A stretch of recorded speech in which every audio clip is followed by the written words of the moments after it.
দক্ষিণ জেলার শান্তিরবাজার জেলা হাসপাতালের সামনে বন দপ্তরের জমিতে পুর পরিষদের উদ্যোগে টিফিন ও ওষুধের দোকানের জন্য একাধিক স্টল নির্মাণ করা হচ্ছে। কিছু স্টলের নির্মাণ কাজ প্রায় শেষ হলেও কয়েকটির কাজ এখনো চলছে। তবে শুরু থেকে নির্মাণ কাজের মান ও পদ্ধতি নিয়ে স্থানীয়দের মধ্যে প্রশ্ন উঠতে শুরু করেছে।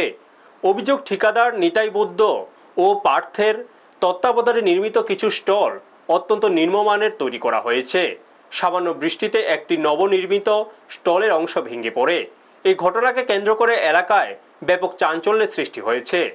স্থানীয় সূত্রে জানা গেছে, এই প্রকল্পের দায়িত্বে রয়েছেন শান্তিরবাজার পুর পরিষদের ইঞ্জিনিয়ার অতীন্দ্র রিয়াং। স্টল ভেঙে পড়ার ঘটনার পর নির্মাণ কাজের মান নিয়ে তার ভূমিকাও প্রশ্নের মুখে পড়েছে।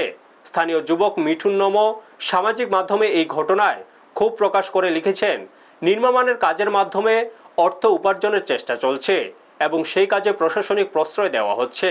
এদিকে বন দপ্তরের জমিতে কিভাবে পুর পরিষদ স্টল নির্মাণের অনুমতি পেল তা নিয়েও সাধারণ মানুষের মধ্যে প্রশ্ন উঠেছে।